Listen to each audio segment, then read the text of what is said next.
In this episode of Skating in Circles, we hear from Shreddie Mercury, an individual who has a lot going on right now.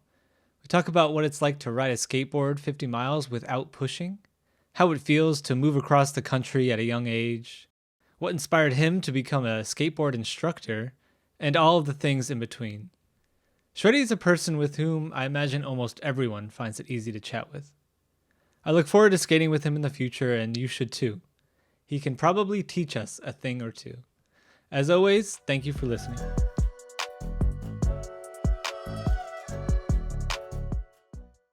All right, hello and welcome to Skating in Circles. I'm here with Shreddie Mercury. Shreddie, how you doing today? I'm good, thank you. How are you? I'm doing pretty well. You are somewhat close to me, right? You're on the East Coast, U.S. Yeah, Where exactly are you?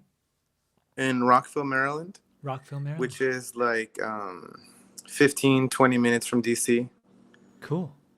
So, like, whenever I mention Maryland, usually people bring up like Baltimore, which is probably like one of the more well-known cities, I want to say. Um, but I'm way closer to DC. I barely spend any time in Baltimore. I'm, in, I guess they call it the tri-state area, Sure. where, if we go like 15 minutes one way, it's Virginia, 15 minutes the other way is DC. So I'm just like in the middle of those three states. Yeah, Maryland's a funny state because it's got like a couple of big cities in there and then a bunch of colleges, right? It's like Mm-hmm. there's a lot going on for such a small area. And you're in Maine. You're in Maine, right? Yeah, I'm in Maine. Northeast, has been my home for about 10 years now. I used to live in New Jersey though, closer to you. Oh, Yeah, okay. Yeah, yeah, that's where yeah. I grew up. But yeah, I'm in Maine and southern end, so it's not as cold as it can be, but it's good. I Mm-hmm. like it. Okay. Have you been to NJ Skate Shop? NJ Skate Shop, I have not. That's one I've never been to, but next time I go, I want to check it out. There's this pro skater, Fred Gall, who recently did a video talking about like a new Thrasher collabo with that skate shop and also like a skater that passed away. And um, it looks really sick. Like it's a older shop. I don't know how old it is, but it's one that I've heard about forever. That's Um, cool. yeah. Whenever I go to a new town, that's what I do. I try to check out the skate shop first and then go off and do other stuff. That's kind of like my routine whenever I visit any new state or city or whatever. Try to check out kind of check in with the local shop and then just move from there. Oh wow, I love that. That's such a cool idea because the skate shop gives you really that microcosm of what the community looks like, right? And bound Yeah, to find some uh-huh, cool for sure. people. That's so cool. Totally. Awesome. So I have a question for you that I like to ask everyone on the show, and that question is pretty simple. What motivates you? That's a good question because I could go on for hours on that one. So much motivates me, especially these days with um, the world kind of like going crazy, so to speak. Like I don't know, Hmm. like everything that's going on, but like I'll watch the news for a second and then kind of have to turn it off immediately because it's overwhelming. The bad stuff happening. Exactly. Yeah. But I, I guess first and foremost, like my parents. I'm motivated by my parents. Like I'm very grateful and happy that they moved from Colombia to America and had me and my sister, because if I was still in Colombia, I would be probably trying to figure out like how I can get to America, just especially as a skater. Like for instance, David Gonzalez, he's from Colombia, but if he was still there, he wouldn't have the career he's had. He had to like move to California and Right. get on flip and all this kind of stuff. But yeah, as like first generation American citizen, I'm motivated by so many people, all the skaters, like the Gons, and I'm just a huge fan because he's more than just a skater. He's an artist. He's a just pioneer, legend, like real legend. Like people have called me legend, and I'm like, no, no, no. Like I'm like maybe like after I die, you can say that, but like not now. um, but he's for sure a living legend.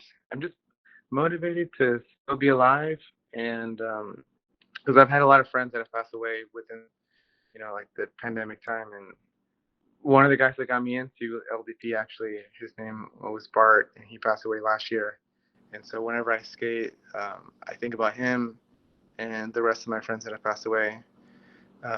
Other people I haven't met in real life, but I've just followed through Instagram or magazines and stuff. And that's the kind of cool thing about, or the best thing about Instagram and social media, is getting to know so much about other people and become kind of close to them, even though you've never met them. It's kind of weird, but it's cool. Yeah. Like I've met pro skaters where like I know like their whole life. Like I've been reading their interviews and just followed like everything. And then I'm like, hi, like in my head I'm thinking I know so much about you, and you don't know who I am at all. But so it gets kind of like a little awkward, but cool in a way. Like I'm privileged to know so much about people that motivate me. Yeah. Yeah. I love how you mentioned some of these OGs, street Yeah. skateboarders, right? Mark Gonzalez, like I think, this is like a distance skateboarding podcast in theory, right? But, you know, Yeah. I come from like a street skateboarding background too, and like I'm really Mm. inspired by people like that who kind of just did their own thing the whole time, right? Yeah. You know, Exactly. and like that's kind of what we have to do in distance skateboarding, right? It's like it's already its own thing. It's like you're kind of just doing it to do it for yourself, right? And art for the sake Hmm. of art kind of thing. Yeah, it's really amazing. It's funny, like when I think about how I got into LDP, because it was kind of not planned out, and I kind of was in it without really knowing what it was. um, like I used to work at a skate shop called SoCal in SoCal, Yeah. Orange County. Um, so I managed the retail shop, and one of the guys, Ryan, he invited me to go on their like Sunday morning. They called it like skate church, basically, where they would do a distance skate, which was I guess the official term or name was Cooks to Pinks. So there's like a famous biker bar in Orange County called Cook's Corner, and then we would start over there and then skate to Pink Park, or it's Laguna Hills Skate Park, and the pavement's kind of pinkish looking, so they call it Pink Park. Oh, So it's cool. Cooks to Pinks, and it's like 8 miles on a bike trail, and the majority of it is downhill, and it's not too fast, so it's a really nice kind of old guy cruise that we do. So I would meet up with these guys Sunday morning, skate for like an hour or an hour and a half, and then just end up like near the skate shop, and then just kind of say peace out to them, and then open up the shop. And so it was a really nice kind of Sunday routine. And I actually ended up in a magazine that was featuring LDP. It's called Coping Block, um, and it's from Florida. This guy Cleo, who's like an OG kind of transition skater. And so there's one section that was called Push Culture, and it was a really amazing day. I don't know if it was fully planned. I guess it was planned out, huh? Because there was like a photographer and everything. But are you familiar with Professor Schmidt? Yeah, the skateboard, the guy who made all the Yeah, skateboards. Yeah. yeah. PS6.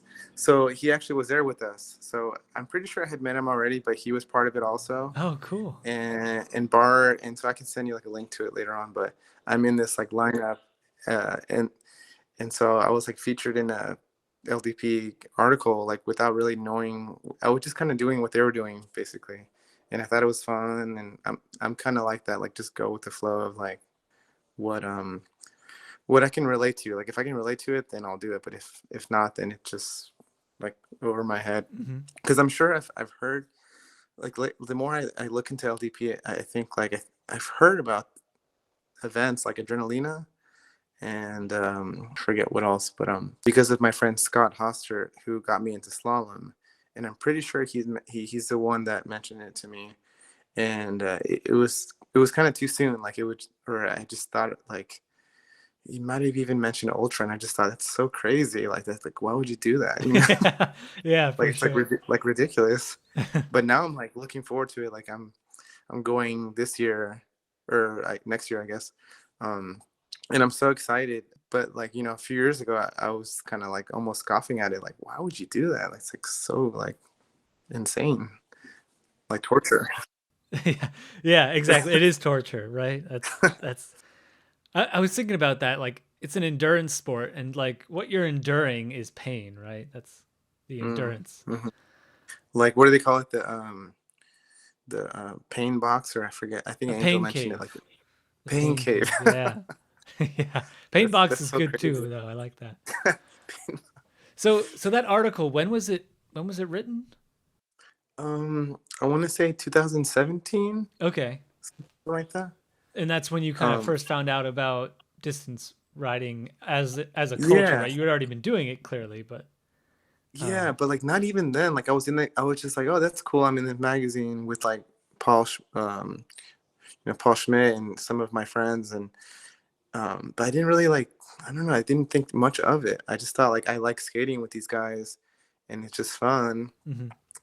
But then I think back to like when I moved to California from Maryland back in '07, like after, because I graduated high school in '04, and then I tried college and dropped out, and then I moved to California in '07, and I didn't have a car because I sold it, and with that money, that was like how I survived for like a year, Oh basically, wow. like eating ramen noodles and just like barely anything, a can of beans a day, that kind of diet.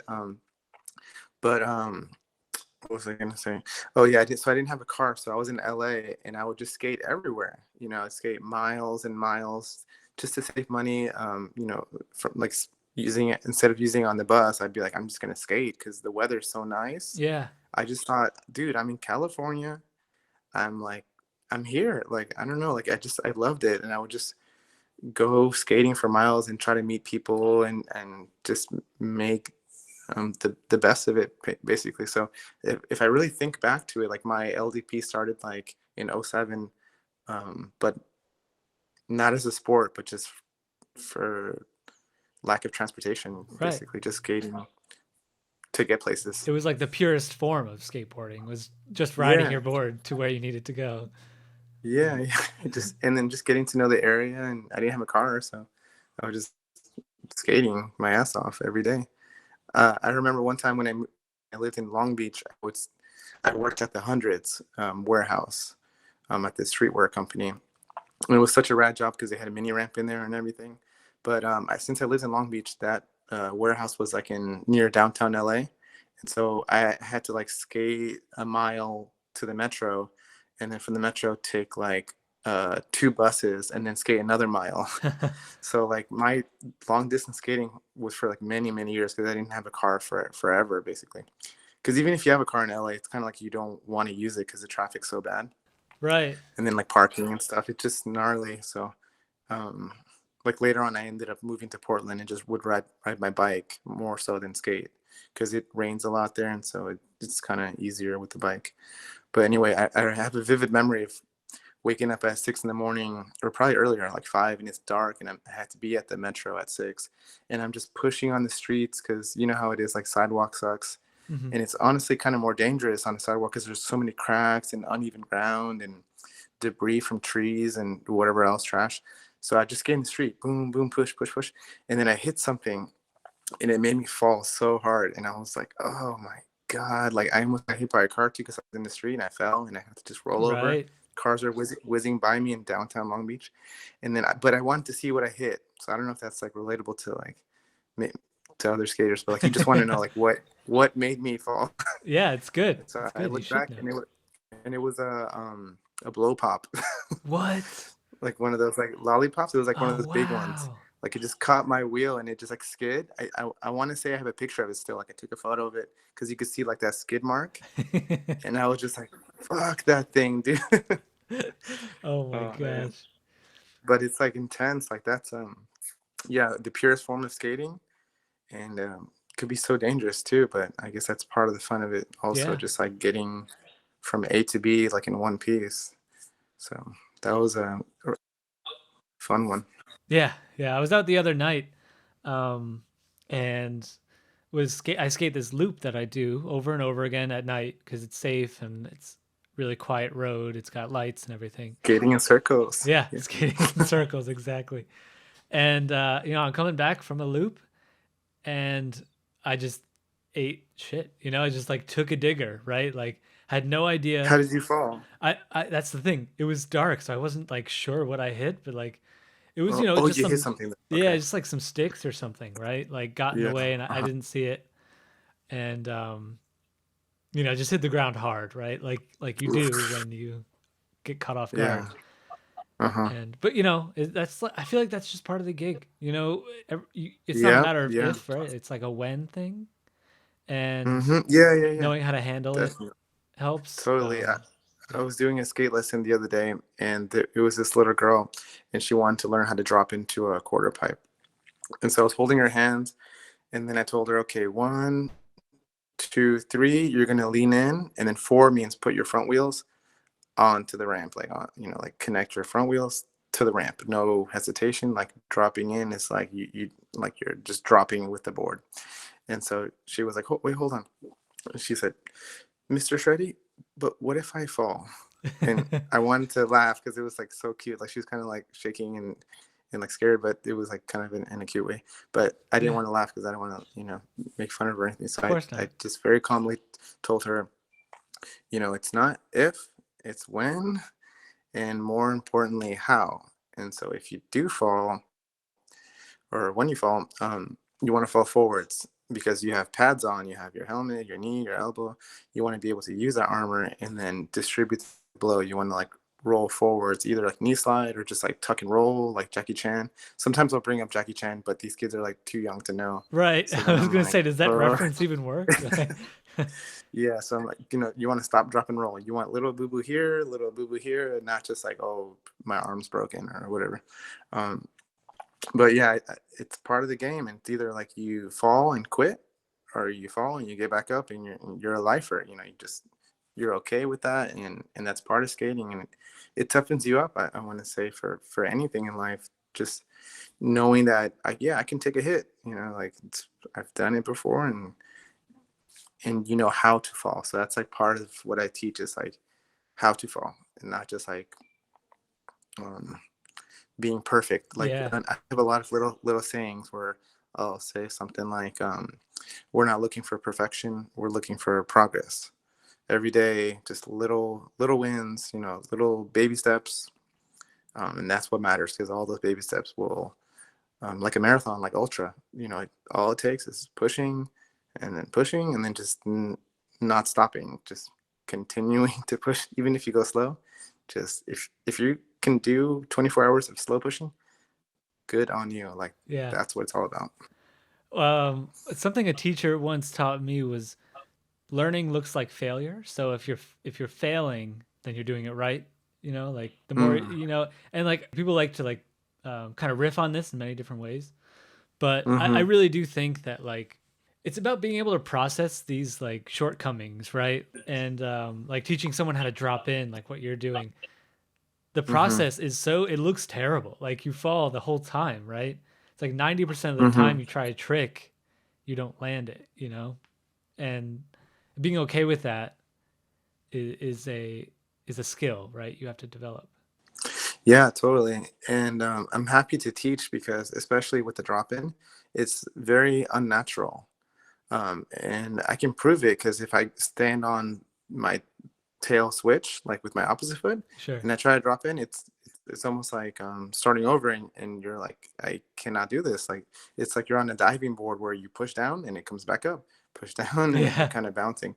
That's why I have this process where I tell them that it's like a trust fall or a trust test kind of thing, but like with yourself, and just kind of playing you're cooperating with gravity, like a roller coaster. You're just enjoying gravity, instead of it like taking you to, like falling down. You're basically falling down like in a safe way, Hmm. if that makes sense. Yeah, no, that does make sense. It's like having that relationship with falling is not so, or just moving through space even. You're in more control the more you've fallen. Uh-huh. Is I like how you're teaching people that like Yeah, totally. And it's just all baby steps, and I never put them into a situation that I know that like they can't do. Like I'm always there to guide the way, and most importantly, it's like I try to teach like what they want to learn.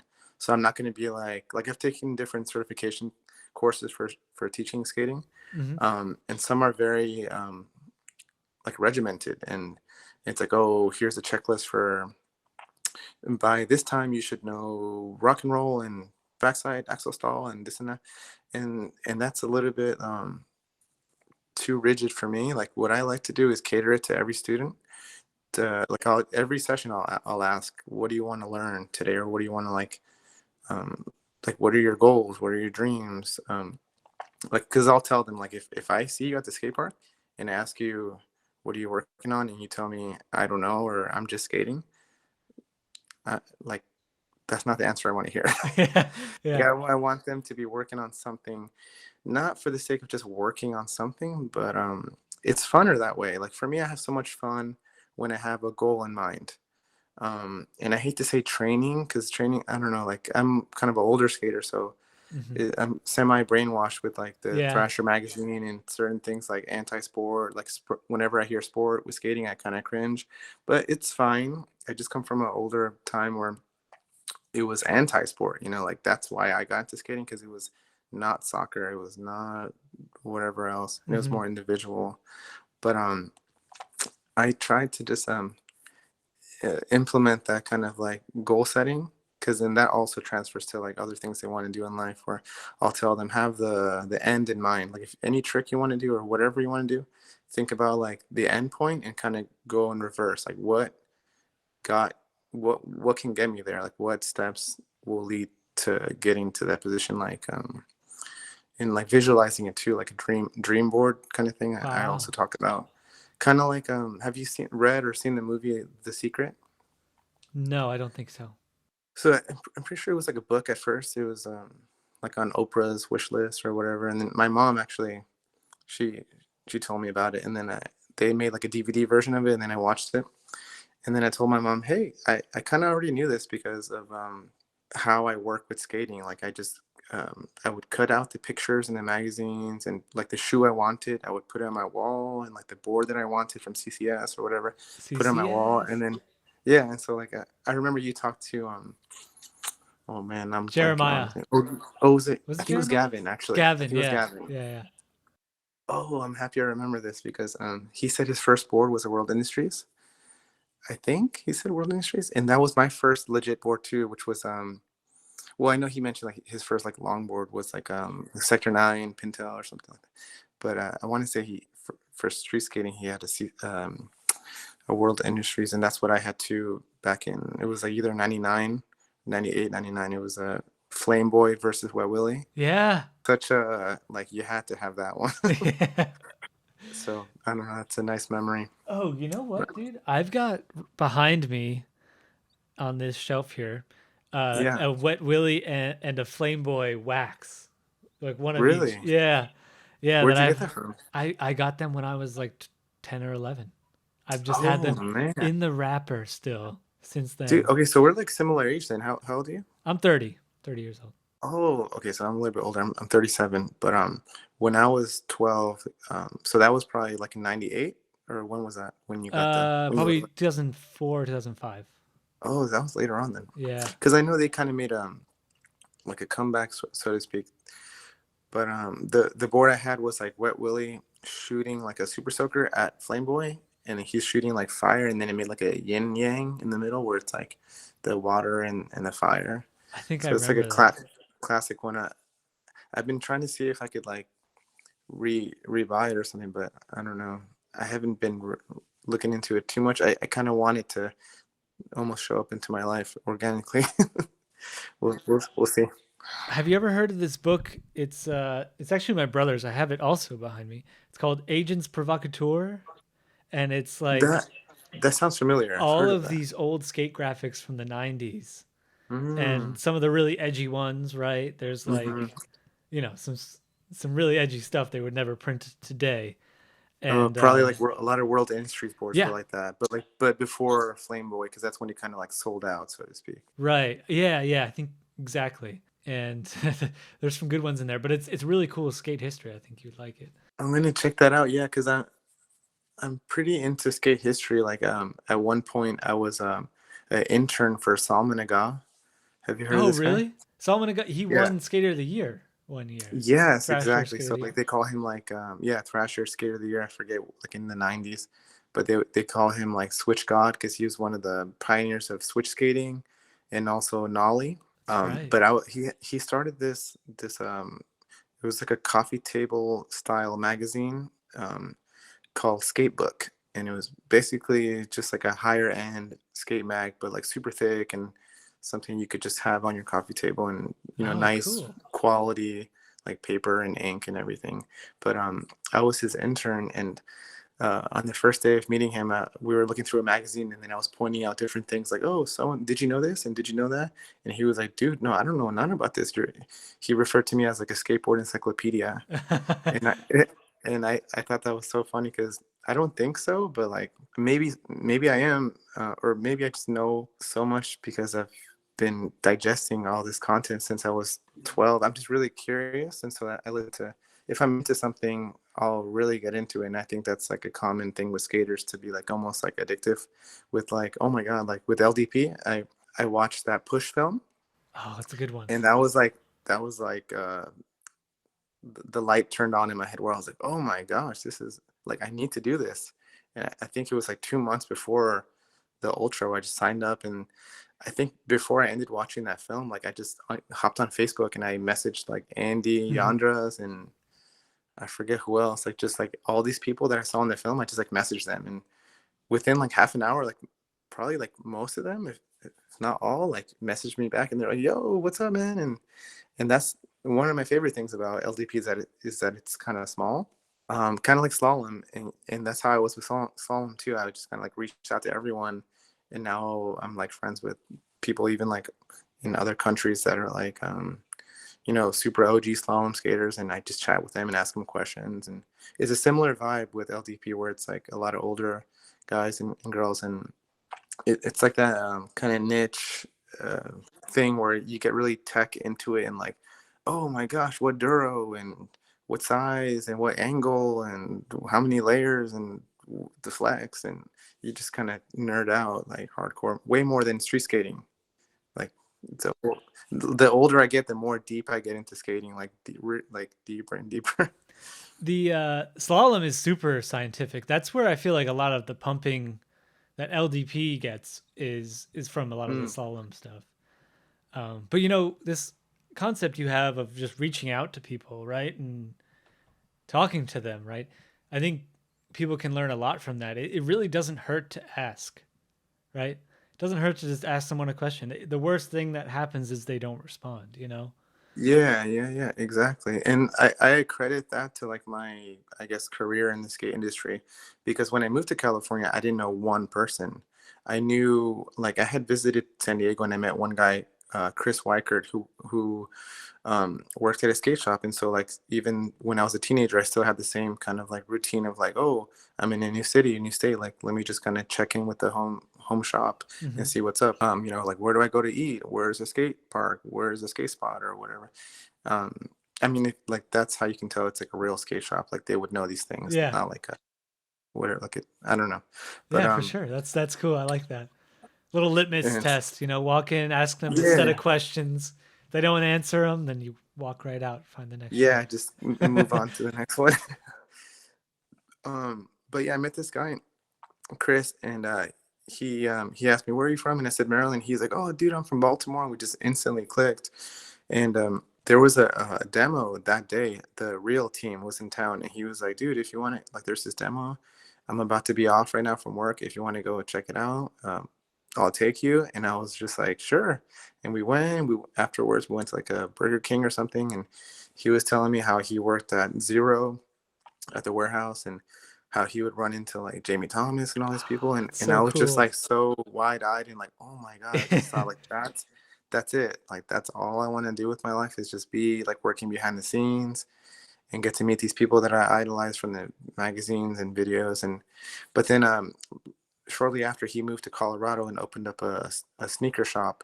But I would keep in contact with him, so I was like, okay, I'm going to move to California, and then maybe like with your connections at Zero, maybe I can get in there. And that didn't end up working out. But I still moved to San Diego, and I just would kind of like hit up every skate shop And what I noticed was that it's way more spread out than LA. Like I didn't know LA at the time, but I thought like, okay, if anything, I'll just move to Los Angeles, and if I can't make it there, then it's just not meant to be. So I just took all my belongings, which was like pretty much like a backpack and my skateboard. Hmm. And I did the same thing over there, just hit up like everyone I could think of. And I ended up getting a unpaid internship at Grind King. Oh shit. Um, and I think maybe it was Gavin also that mentioned he had Grind King. So um, I ended up working at Grind King, which was also associated with Dogtown and Creeper Trucks. And what else? At one point, they did Von Dutch. Oh, cool. But anyway, I worked with them for no money, and that was crazy because I had to take like 3 buses plus the metro, and so similar to the Long Beach commute, but like a little bit gnarlier. Um, until one of the guys got fired in the warehouse, and then they were like, "Hey, you want to start getting paid?"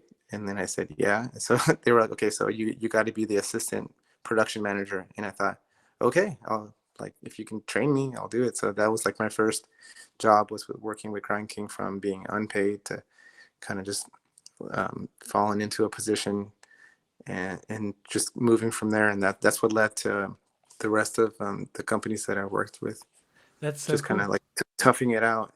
And I wasn't even like qualified to be an intern, honestly, because I wasn't going to college. I think I just kind of forged some papers. Like I went to like a community college and I grabbed like the form and I filled it out and I kind of just like gave it to them. But they didn't care. They were just like, okay, young guy who wants to work for free. Cool. That's perfect. So I knew that would work out. I'm just like, here's a paper. And they're like, sick. Okay. Can you work? And I said, yes. That's awesome. So where else have you worked then? In regards to places like that, like you said, you never made it into Zero, but what else? So first, so like I worked at a skate shop in Maryland called Asylum. It was called Asylum Wake Skate Snow, because you know how it is here on the East Coast. Like with the seasons, you have to kind of like do everything. So Hmm. snowboards and wakeboards and skateboards and the shoes and all that stuff. They ended up going out of business. I remember one day I was at the counter, and we see like this police officer walk up to the door and just posted something on it and then left. And we looked, and it was a notice of eviction. So I guess like the owners were not paying the rent. I stopped working there, and then that's kind of like what got my gears moving. Like what I didn't know what else to do. Like my dad, he sells real estate. He's like a real estate agent, and so I was like 18 at the time, and he told me, hey, you could get your real estate license and make a lot of money and stuff like that. And I thought, okay, I'll try that. It just didn't work at all. Like I failed the test. I didn't even study, honestly. Like I couldn't relate to it at all. Like I've never been motivated by money, which sounds ridiculous, but I've always just wanted to do what I wanted to do, which is, I guess, kind of like a skater mentality or like an artist, where Yeah. it's like you just, if it feels right, then that's what you want to do. Like you don't want to. I don't know. I've done a lot of like menial work and warehouse stuff just to get by, but pretty much it was SK shop, and then I moved to California, and San Diego didn't work out. Um, I had a few interviews, but since I didn't have a car, like the transportation system over there is way more hard to deal with. Like unless you live in downtown San Diego and you're just kind of like staying there, that's cool. But I lived in Mission Valley, which is kind of like out there. So I just thought like, okay, with the money I have, I'm just gonna move to LA. And through this website called Malachi.com, I saw that they had this internship position available with Grind King. So thanks to that website, I was able to apply and then get in. And later on, I worked with 411 Video Magazine, which was a dream come true. Oh, cool. So that was a dream come true that I never dreamed about. So it was also an internship, but it was a paid internship, which was nice. And so I got that position.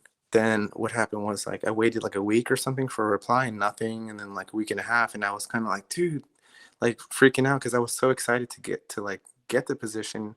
But then they just kind of left me hanging. And so I kept calling. And then I just ended up going there. And I said, hey, I did an interview with this guy, John. And he said that like they're down to hire me. And then nothing. And they said, yeah, he doesn't work here anymore. So I thought, wow, this is kind of insane. Like, what am I supposed to do now? And so they just kind of like kept giving me the runaround. So like I came back another day, and I knew there was this guy, Chris Ortiz, that worked there. He's like he's been a photographer for Transworld magazine for a long time, like since like near the beginning.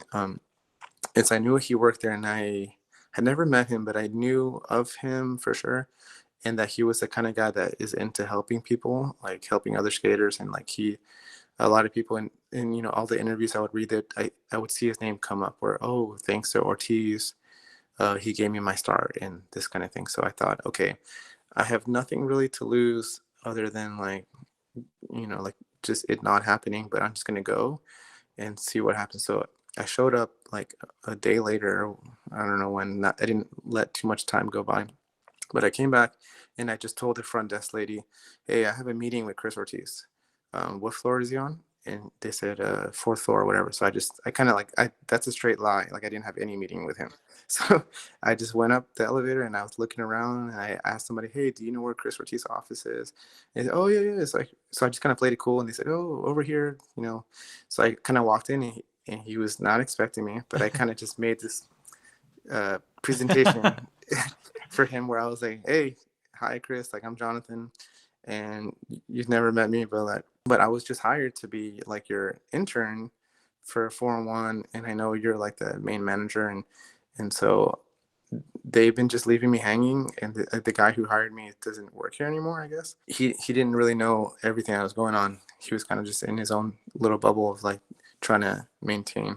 I told him the position was for $12 an hour for the internship, but I'm down to just do it for free because I'm a huge fan of the brand. I grew up, buying the VHS and then buying the DVDs, and I don't. It means so much to me just to be associated with you guys, and I just wanted to like let you know where I was coming from, basically. And so he kind of just took it all in. He was like, "Okay, yeah." He's like, "Well, we want to pay you. We can't just have you like working for free." So he said, "Yeah, just give me like 2 days or something like that. Just give me a couple days, and then I'll talk to them, and we'll figure something out because yeah, we could definitely use you. Like you got hired." So that ended up working out. Oh, wow. Yeah, he hired me as like an independent contractor. So then I would just work my hours and then just kind of invoice them every week. So it worked out amazing. I had my own edit bay, and I barely knew how to work like a computer, but I had my own like edit bay. I'm like using like Final Cut Pro, and I'm like, I don't even know what I'm doing, but like I got to work with Ricky Beatenbaugh and Kevin Strick. At this point, 411 was just like a free DVD, like in a little like sleeve. So this was like 2008 or something. The DVD was now free. It used to be like $30, and then now it's just free because of YouTube. My job while I was there was to basically digitize all of the VHS and DVD to the hard drive, and then they were trying to sell it on iTunes. It was such an amazing job because I would just kind of hit play on the video and just hit record. And I'm just like watching videos basically, and it's like digitizing, and I'm like watching it. I'm watching 4-on-1 at 4-on-1 and getting paid for it. Yeah. So I just had to like save it and do all my labeling, and it was kind of monotonous, but I'm like, dude, like this is what I do like at home, just watch all the skate videos. So Yeah. um but then what I did from there was kind of like I guess that's my personality. Like I just try to take advantage of like the situations, like I guess like in a good way, like not like at least for so I can move ahead with certain things. So I thought, how else could I be of service here? And what I did was I had bought a Sony VX2100, which was like at the time one of the kind of more pro cameras to have. And so I told him, hey, I have this camera now. I used like I convinced my dad to use my like college fund or what was left of it to get this camera. And then I told him, hey, I have this, I'm able to film. So like if you want to uh, have like, if I can go to different demos or contests or whatever, and I can just shoot it, and then so you can get like more content, I can edit it also. And they said sure. So I actually almost got to go to Europe. There was a contest in Rotterdam. One day I was in the edit bay, and Chris or Ortiz shows up, and he's all like, do you want to go to Rotterdam for this contest? And I didn't even know where that was, and I was just like, yeah, sure, I want to go. But it ended up getting canceled. But they sent me to Canada for a trip. Like it was in Quebec for this contest, and so they flew me out there, and I got to stay like in a like everything paid, like hotel, and I had like money for food and stuff. And so it was just amazing. I got to film and edit, and because I presented this idea, like I just wanted to be like as useful as possible to the brand. And that's the kind of philosophy I try to bring to like whatever company I'm with. Like even with LDP, like when I did the pumping thing, I hit up Joner and Scott, and I was like, hey, I think pumping distance is kind of interesting because it brings in a new audience Mm-hmm. or demographic or whatever you want to call it, where they, especially older people, I've noticed like with pump tracks, I've met people that are like, oh, I used to skate a lot back in the day, bowls and stuff, and now I don't. But the pump track is kind of like getting me back into like shape and like carving and my endurance and stuff like that. I don't know. It's been interesting. Like I want to work with Scott to set up some kind of like event or something like a pumpathon or something like that, just to bring more eyes to distance skating, because it's something that has really kind of inspired me in the last couple of years, where it's like learning new tricks kind of, but not tricks. It's just more like time and distance and just achieving daily goals and things like that. So you've touched on quite a few things there. I really like, you know, how you tied it back to this whole put yourself out there, express, your ideas to people. You never know where it could go. And your story about just like, faking your way into a meeting is a really nice way of, showing that, right? Because at the end of the day, you knew you could reach this person, right? You knew you could at least talk to them in a way that you could express yourself. And if it didn't go anywhere, then you knew it wasn't for you anyway, right? Yeah. Uh-huh. Um, so I really like that. And the second thing you touched on was just at the end there was goals and like setting goals, right? Which you had mentioned when you're teaching people, having them set sort of these goals, right? Have a goal in mind, like what are you working on right now? And I think that's another really nice skill to develop, where it's like Mm-hmm. having that perspective of being able to be like, last week I didn't know how to do this. This week I still can't do it that well, but I'm better than I was last week. Being able to Yeah. gauge your progress without actually having even completed the thing. But then, of course, once you have completed your goal, looking back and being like, I used to think I couldn't do this. And Yeah. then any other time you face something where it's like, could I do that? It's not so much I can't do that. It's can I, what would it take for me to do that, right? And do I want to do that? Like, do I want to put in what it takes, right? Yeah. um, turning it around to be like, it's not that you're not that type of person. It's just that you haven't worked to be that type of person, right? Some Mm-hmm. people will say, "Oh, I'm not a endurance person. I'm not a, this or that type of person." But so much of what we do, right? Like if you really like endurance, it's because you've worked at it for many years. It's not like you weren't just like most people aren't just born with natural skill. Like natural talent is kind of like a thing, but if you ask me, like most people have worked for their talent. And Yeah. 100%. being able to like set goals and know being able to gauge progress is how you develop, how you grow. And I like how you tie that into your skate lessons.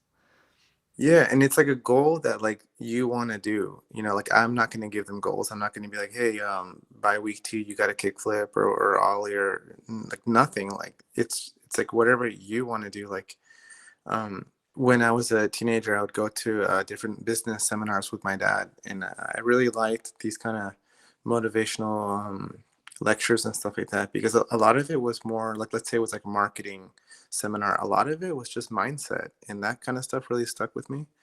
Where they would talk about, like I mentioned earlier, having the end in mind, like having like a vision of like where you want to be, even if it's insanely crazy, like I want to have a yacht or whatever. Like maybe you won't get that yacht like in the short term, but maybe you get like a sick raft or something. Yeah, yeah, yeah. Like you might get something similar, um, and you're on the way, and like that kind of like little win is what like keeps you going, or at least keeps me going. Like I'll say, oh, I want to do whatever miles, and and then I get close to it, and then I'm like, oh snap! Like I I think I can do it. Like I think it's possible, Hmm. and you can only find that out once you kind of try.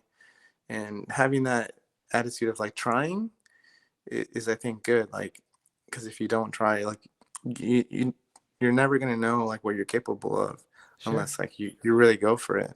And that's where I get like a lot of motivation from would be like, watching people like Adam or like or like Titus. Like I met Titus at Skate the Cape. It was like, yeah, I think 2021, and it was an interesting scenario how I met him because um, the only reason I went to Skate the Cape was because this guy I met, Animal. That's like his nickname. I forget. I don't know his real name, but they just call him Animal. He's like this goofy um, longboarder. But he had come to one of my events because I host a banked slalom race in Baltimore at Lansdowne Skate Park. And so he told me, dude, there's like a slalom event in Delaware. And I'm all like, dude, like, get out of here. Like, are you serious? Like, Yeah. slalom in Delaware? Because I learned slalom in California, in San Diego, and I didn't know much about it. Anytime I would hear about slalom in other places, I was just like, whoa, that's cool because it's just so new to me. But anyway, like I went and they had this like kind of sideshow slalom thing where they just set up like two straight lines of cones and they do a duel and there's no timer. It's just like a finish line. They just kind of like eyeball it. They're like, okay, ready, set, go. And then, so it's very, very like, I, I, I call it sideshow just because it's not as professional as like the stuff that I've done, but it's very pure in the way that it's like that's how it used to be back in the day in the 70s or even 60s where it's like just like a flag or whatever and then just whatever cones and just ready go and whoever passes the finish line first wins. And so I ended up winning that one, but it was the kind of situation where if I didn't win, something was wrong because I was the only one with like an actual slalom setup. Oh, okay. And like and it's something that I did. Like I don't think any of them really did slalom. It's just something they would like it was part of the event, like, oh, let's, let's wiggle through the cones and stuff. And I don't know, it just kind of like something they just added to it, but it wasn't like super serious. Just more for fun. So Skate the Cape, really awesome event that happened 2 weeks ago from when we're recording this.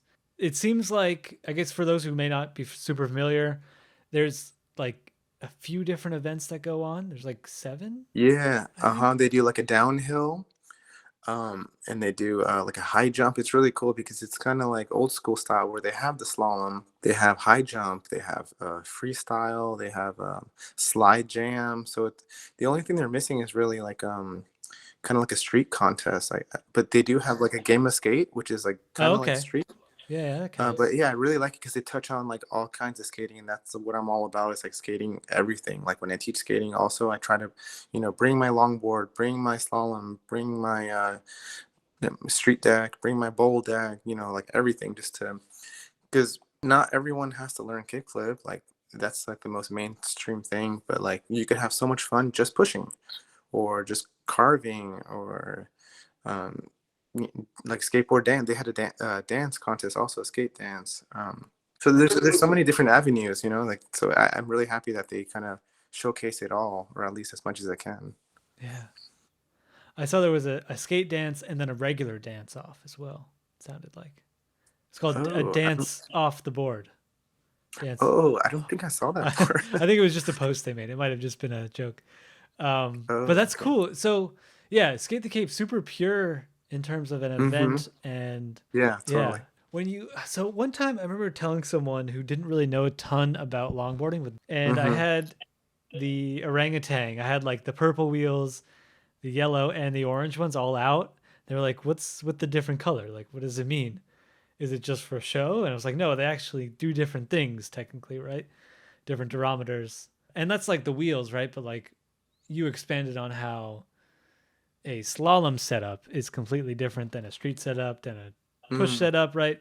And when you teach people this, I think it really, when they really start to understand it, it kind of like blows their mind a little bit. It's like, it's not just one thing. It's not just like something you can buy at a Toys R Us. This is a precision like vehicle, like, Mm-hmm. and especially the slalom people and distance, right? We love to get very technical. It seems less, as you Yeah. mentioned, less common for street skateboarders, which makes sense. I'm like I street skateboarded as a kid.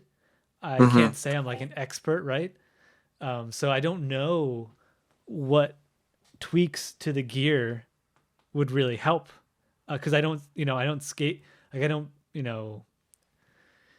fly off of 10 sets or like, spend a lot of time doing ledge tricks, right? Like, what are the little components to your skateboard that you'd want to refine for those disciplines? I don't know. I'm wondering if like the street skateboarding is so hard on the equipment, is it Hmm. even worth refining your parts or just buying new cheap ones, right? Yeah, it's super interesting. Like I always like watch like the Nine Club. That's like my favorite podcast. I mean, other than it's tied with Yeah, Skateboard of Circles. course. Yeah, Actually, I take it back. It's tied. it's tied. Yeah, But it's so funny. yeah, Like you'll get a guy like okay, I'm not gonna put anyone out there, but I've heard many pro skaters mention their setup and they're like they don't know the wheelbase or they don't know like this or that, and it blows my mind. But it's kind of like they don't need to know really because it's like they're getting it done, and it is very almost like baseline, like shallow compared to like LDP or with slalom, where like your average street skater goes to a skate shop and they're, oh, what do you want to get? Oh, just 825, and that's all I yeah. say, 825, and that's just the width of the board. But what about the length? What about like the concave, the steepness of the tail and the nose, the shape? Like it's trippy. Like the more you're in it, then you start learning. But like I've noticed, like a lot of people that are new to skating, they just, it's not that they don't care. It just, I don't know. It just, you mature. Hmm. I think that's like the best way to describe it. Like you don't need to know unless you need to know, I guess. Right, You know? right. Like, my partner just started skateboarding, and or I got her a Pantheon, stock setup, the pranayama, which comes with the Nice. Paris trucks, right, with the stock Yeah. bushings. And she was Okay. riding that for a while, and it was good. But then I got riptides to put in there, riptide bushings, just to replace the Yeah. stock ones. And she's like, "This is way better." Like, it just makes it. It's funny. Like, she may not have noticed right away if that was how Right. the board came. But when you can make these incremental sort of changes to your setup, it's fun to see how it affects you, right? Like what you actually notice. Mhm. So even at a beginner's level, right, you can pick up on these changes. So Yeah. It takes time. there's a point where you just can't refine anymore. You just have to ride for a while before you know Mm-hmm. what I mean? Like when I get a new wheels, right, new set of wheels, I like to Mm-hmm. ride them for many hours before I like really assess them, right? Because you got to break them Yeah. in and then you have to ride them for a long time to really know how they behave. And that's just Right. wheels. Wheels Uh-huh. are weird, right? Like something like bushings, something you can really tweak, I feel like. Yeah, definitely. Like I have different bushing. I have like a little tackle box with bushings and stuff, and it's funny because at working at many skate shops, like I remember people coming in, and they would be like, "Oh, I need this specific bushing," and I would almost like think like, why are they tripping on it? Like, because I think also it's like a cultural thing. Like if you're into like if you grow up with like Thrasher magazine or these kind of more hardcore Mm-hmm. types of skate content, like it's almost like they teach you to like just skate whatever and like just skate it until it breaks, and just if it breaks, use your friend's board, and you just do it kind of like almost like caveman style where Yeah. it's, I don't know, it's weird. And so like that mentality kind of rubbed off on me for many years, like even like with the whole longboard versus shortboard. I Yeah. want to, like I want to say it's because um like a shortboarder would look at a longboarder and think like, dude, you're kind of lost. Like you can't even ollie with that thing. You can't do tricks. So it's almost like a elitist thing where it's like you can't do tricks. You're just rolling. Mm-hmm. But it's like almost like a bully mentality. Like it's like you're looking down on the longboarder because, oh, you can't do the tricks I'm doing.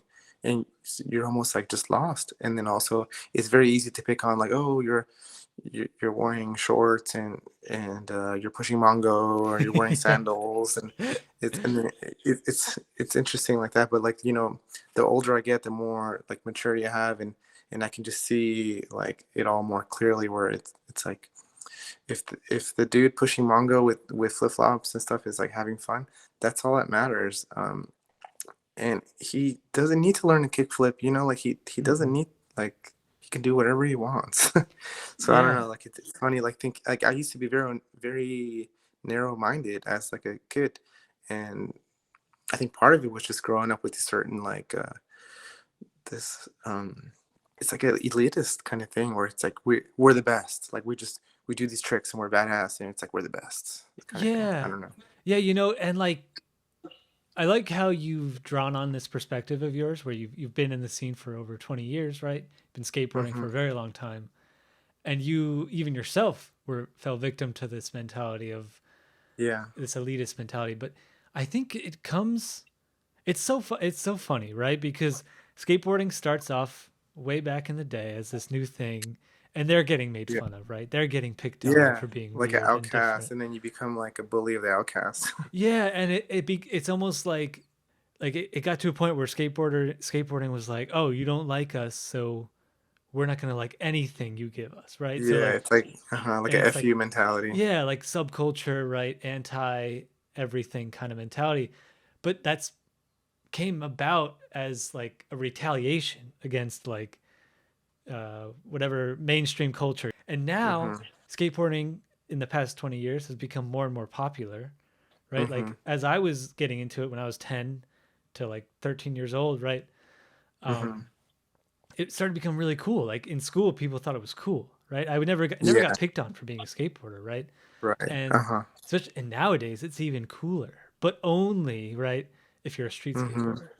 Like the Yeah, and longboarding now that it's in the thing, Olympics, like what's in the Olympics is like street and what do they call it? Park, which is kind of yeah. funny because like the street has ramps too, so it's not really street. It's like ramps with like rails and stairs, and the other one's just ramps without the Hmm. rails and stairs.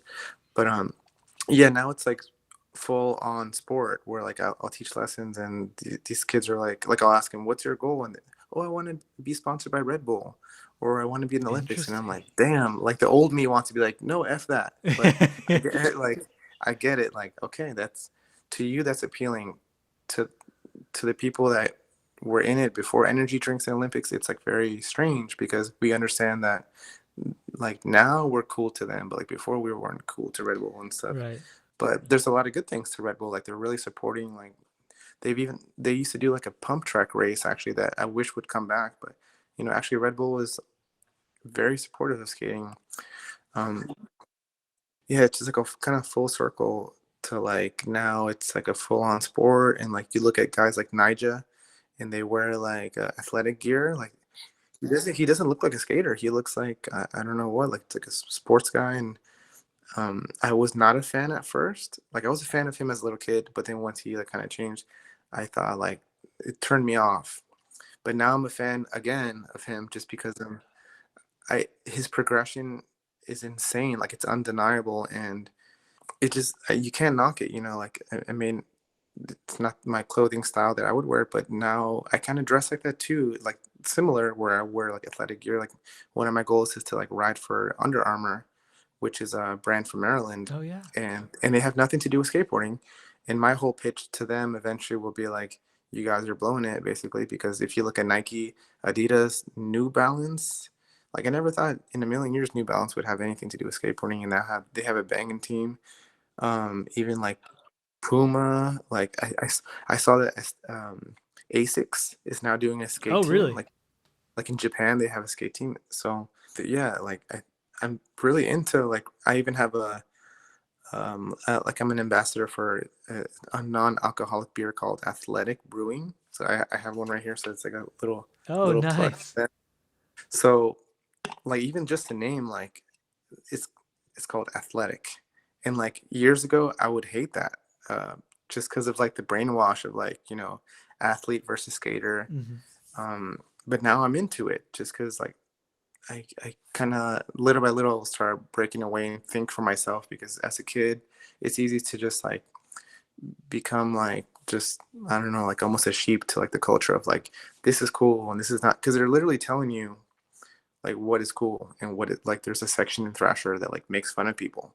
It's such a bully mentality where Yeah, it's like so dumb. blah blah blah, but they're like making fun of their own people though, which is, it's kind of tongue in cheek, but at the Okay. same time it's very like high school style where, oh, we're cool and you're not cool, we're both skating, but blah blah blah. So I really enjoy growing up. Like a lot of people hate getting old. Like a lot of times people say, "Oh, I hate birthdays." Like especially like women, I've noticed like, "Oh, they don't talk about their age and Yeah. things like that."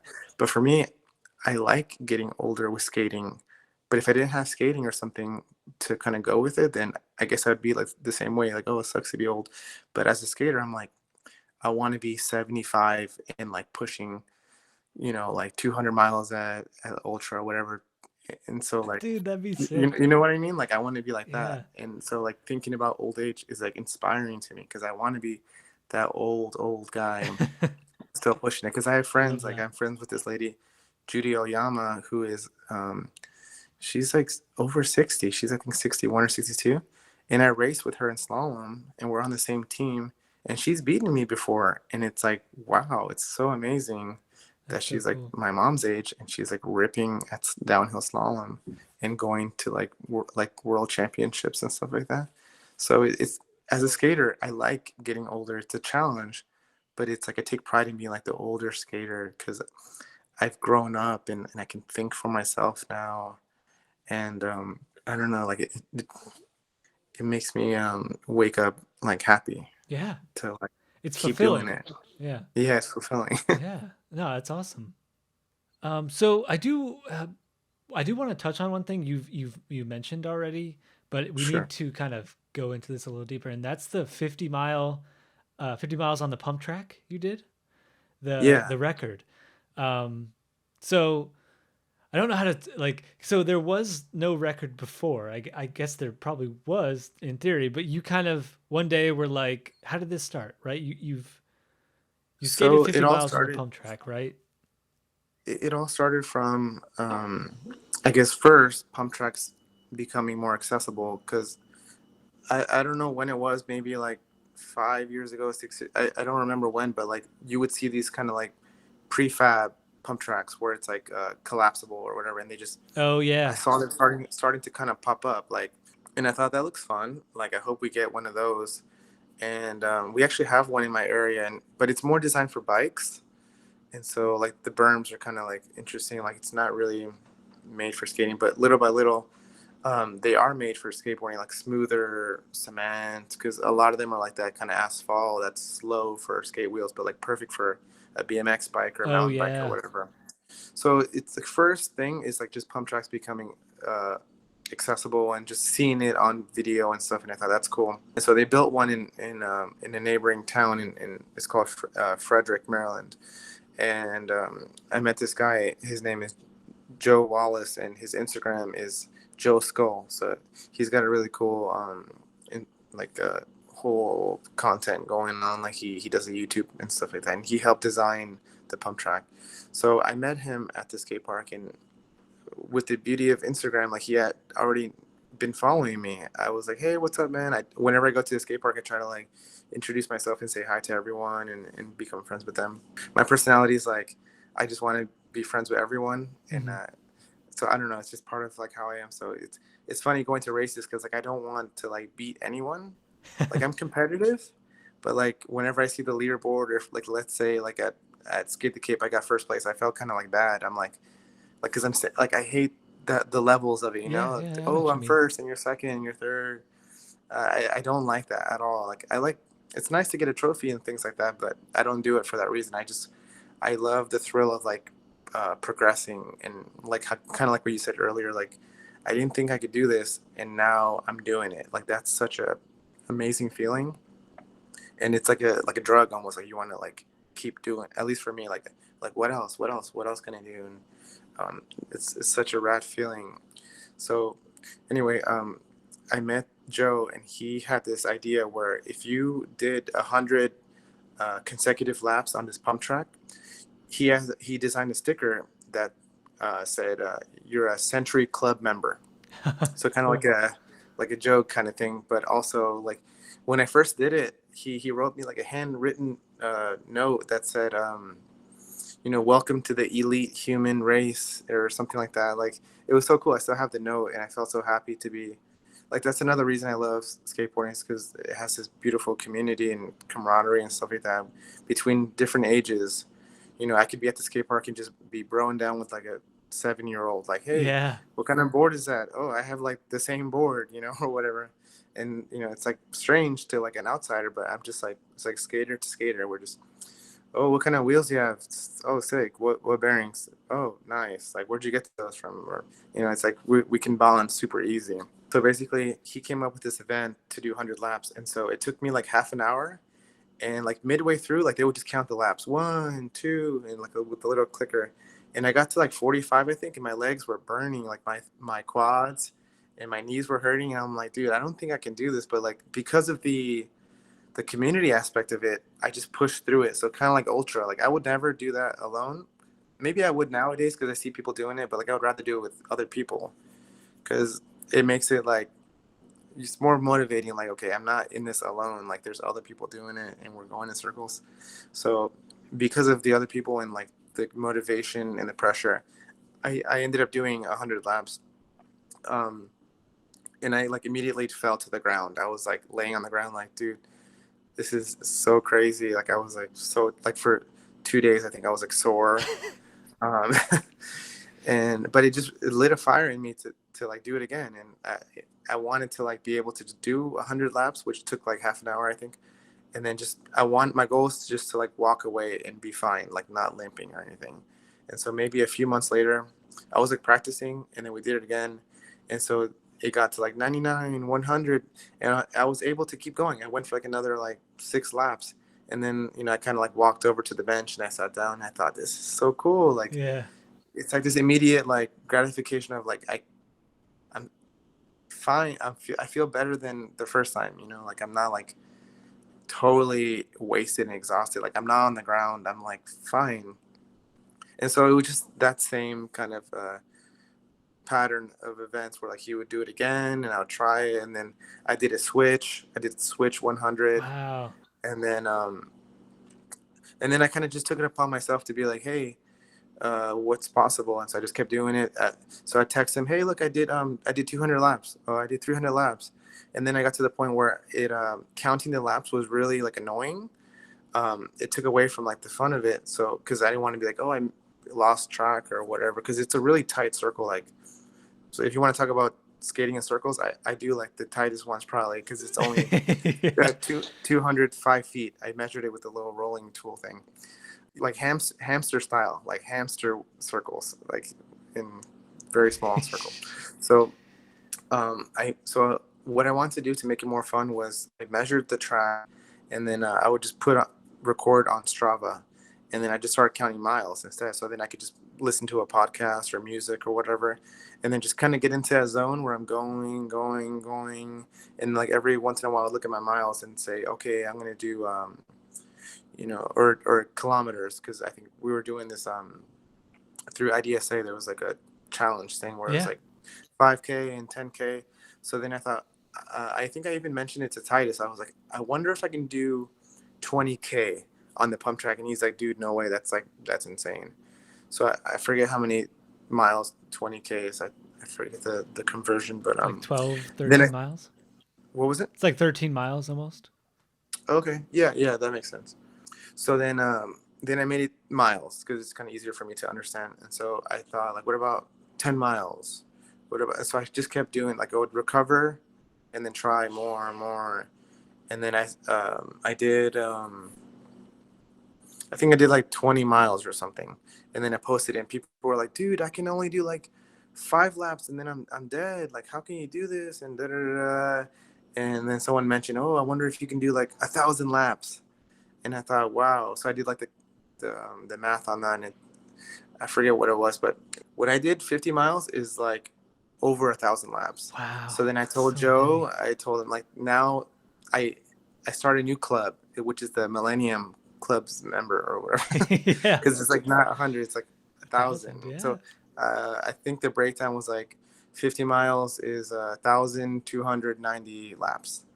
Um, so I got to the point where my muscles were like in shape for that amount of time for the continuous pumping, but then my feet would go numb, especially my back foot would go numb because of the lack of movement. And Yeah. also, like when you're skating for that long, I guess your feet kind of expand a little bit, and so my foot started going numb. So I had this pattern of like every time I would hit like a one lap, I would wiggle my toes.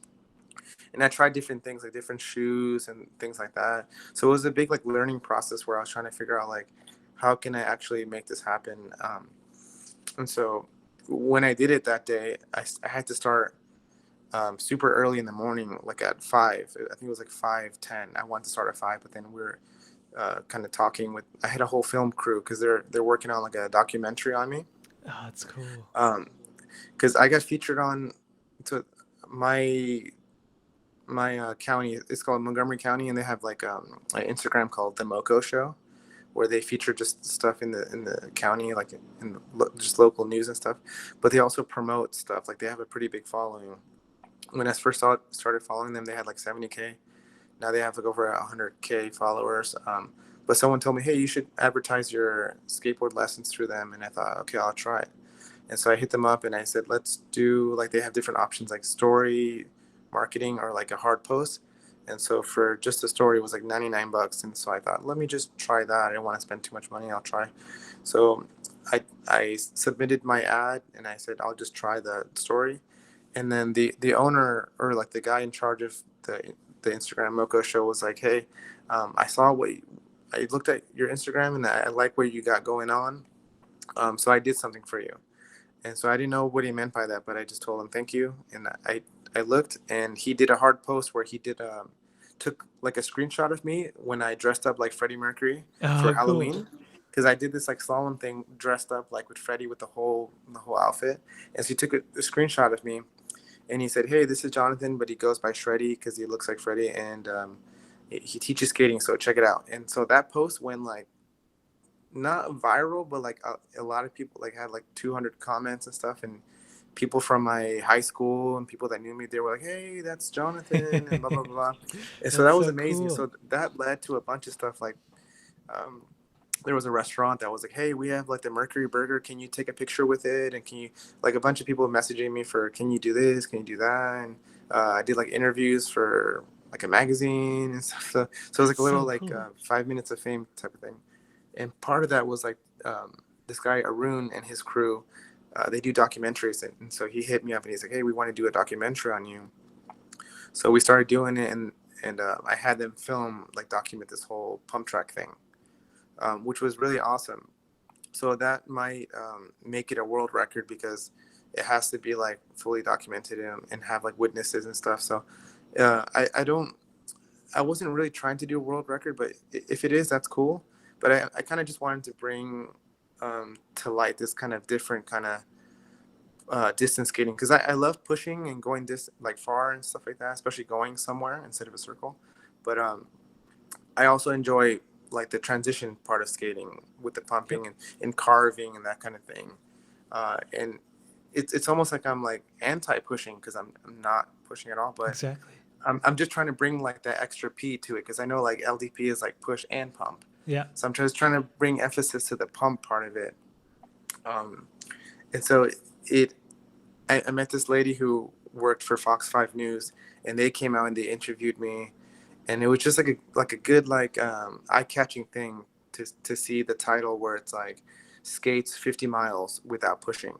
So it just kind of is confusing to someone that doesn't understand pumping. So Wow. it Yeah. allowed me to like explain what pumping is and like the pump track and just the scene. Whenever I do something, I try to like involve everyone. Like with this podcast or with the documentary, like I felt like, dude, like I feel weird having all the attention on me. I like to be like, my goal is to be a vessel of all kinds of skating. Like I want to be known as like one time I was at the indoor pool using the sauna, and this guy recognized me because I have like my look, right, with the mustache and Sure. stuff. And he was like, "Hey, I saw you at the skate park, and they were talking about you. You're that skateboarding guy." And I thought that's beautiful. That's like the That's if it, dude. like You made it. on my tombstone or whatever, my grave, what do they call it? Yeah, yeah, yeah. On my grave, that's what I would wanted to say. Like this skateboarding guy, that just like promoted skateboarding and just like to enjoy your life, because I try to teach skating like long term. I have like a discount. Like the more lessons you do with me, I have more discount, because I want them to give it a chance. Not just one lesson, 12 lessons, and space it out. Even if it's for 1 year, that's good. I want you to stay with it. I want you to catch that bug of just rolling and knowing like pumping is beautiful because you're literally going with the flow. You get heavy when you go down, and then you get light to go up, and it's kind of like that drop-in thing where you're working with gravity and you're using your momentum. And I get to explain science too, like you're storing up this kinetic energy, and then you release it and you store it, and you're like a spring. So it gets pretty deep, but I'm so inspired by skating that I just want everyone to enjoy it. Like I've heard people say, "Oh, skateboarding's for me," and that's true. That's good. It's like a you sport. It's like a you individual thing. But with me, it's like I skate for me and for you and for like everyone. That's why I love posting on Instagram and stuff, because then I get to just put it out there. And even I develop a lot of friendships, people from other countries and stuff, and they're like, "Dude, if you ever come to Sweden or whatever, you can stay with me," and that Mm, makes me so happy. Like yeah. it like kind of chokes me up, just like thinking about it. Like just the connections, like is amazing. An awesome network. Yeah, you've developed an awesome network of It's like a people. family, so to speak. Like Yeah. my skateboard family grows, um, just day by day, minute by minute. I have all these screenshots that I save, and I look at them, and it just reinvigorates me because I'll forget. Like today, I did a lesson with this kid who's 6 years old, so like little kid, and very kind of spazzy. Like he's like, "Oh, this and that," and like it's hard to just keep him on the skateboard because he's like, "Look at Yeah. the cloud, it looks like a rabbit." And I'm like, "Oh yeah, yeah." Um, and then his mom she owns a clothing store, um, and I didn't really put two and two together, but I saw that I got mentioned, and she reposted my flyer for skate lessons, and she said, "Hey, I like to like support local business, and this guy is a saint." So I was like, "Wow, that's like such an Wow. amazing like compliment." Yeah. And I hate to like it's not that it's like the ego thing, because I try um, to not let it like feed my ego. It's just I appreciate the I don't know how to say it. Like it makes me feel like I'm doing something. Like Hmm. my goal is to like just contribute however I can.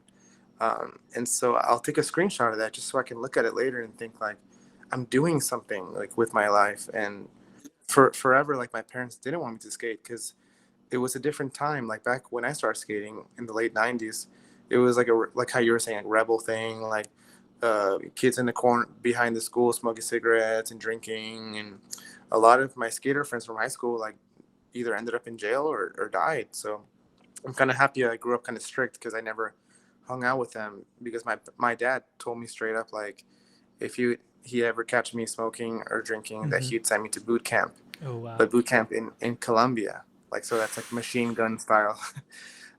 So I would always just kind of skate in the garage or throughout the season, just mostly alone. But then little by little, I learned that reaching out to people works out, because like if you're just quiet, it's for me it's very easy to be quiet, but once we talk about skating, as you can see, like I can talk about it forever. You know what I'm saying? Like just because it's something that I I live and breathe. Like I dream about it. It's everything to me, and it's not just the board and the wheels. It's just like where it's taken me, the people I've met, the types of skating, the places I've been. It's just the whole package is really really amazing. So um, it's almost like the time right now is so precious because it's like a culmination of like what I've been doing since I was 12. Like, Right. it now my parents like it because they're like, oh, Miho is in a magazine. He was on the news channel. He was on TV, or he knows Tony Hawk. Tony Hawk follows him on Instagram or whatever. Like, now they like it. I make money off of it and things like that. But it's because it's in a different stage, and so I'm really happy that I stuck with it, and I didn't ever have to like try to stick with it because I just love it so much. It's fun to do, and it helps me, like, it makes me want to live a long life because of it. Like, I don't know what I would be doing without it. Yeah. It's fulfilling to you, right? It does all the things you need besides feed and clothe you, right? Like Yeah, it. and it's self-fulfilling, so that's like something else I'll mention. It's like you create your own happiness, and that's like something that if you don't have, you can really struggle through life. Like, I'll be doing another interview sometime soon about skateboarding and how it relates to mental health, Oh, nice. um, because it's been in different like LA Times, I think it was, where they talked about that mental health and aspect of especially during like the quarantine. A lot of people picked up skateboarding because of that aspect of like, you can do it alone, and you can be socially distant from other people, and it's like you do it at your own pace, and you don't necessarily have to do tricks. Like, I have a lot of friends that are way older than me, and I like that because I can learn so much from them. And one friend in particular, Jim Gray, who's like a older pro who was on GNS, he would say something to me like, tricks are for kids.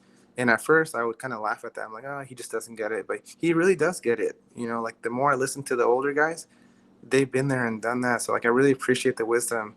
And that whole tricks are for kids thing is true to me now, more true than ever, because it's kind of fleeting. Like, that if you're kickflip, nose grind, shove it out, whatever, like, and you land away, you land it and you get to roll away and you never do it again.